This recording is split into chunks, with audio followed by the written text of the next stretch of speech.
I make all of my chemises using a sewing machine, which is more hard wearing than hand sewing. I know that this is a bit of a cheat if you're making for pre-1850s. Fabric choice also plays a big part in this, so if you have the choice and if you have the money, then I would pick natural fabrics. So cottons or linens. Although if you're buying linens online, I would get a sample first to check the weight of it, because a lot of linens nowadays are quite heavy and they can also be quite scratchy.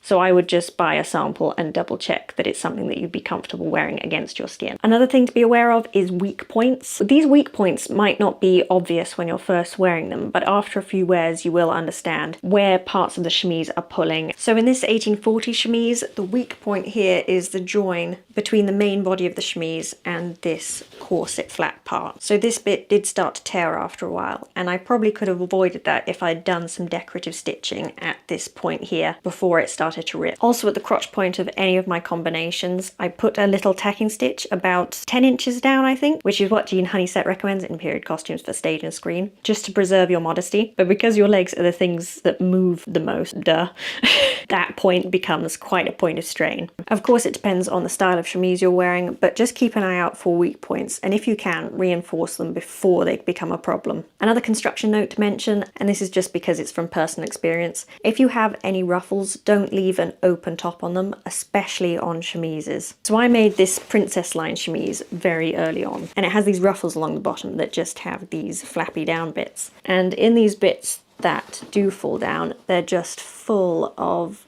dust, and that's all that gets trapped underneath there is dust and lint, and it just makes things feel a little bit gross and like you don't actually want to wear this one. So when constructing your chemises, just think about if there are any pockets or any folds where dust and lint can get trapped, especially if you're putting them in the machine and won't be able to spot treat them.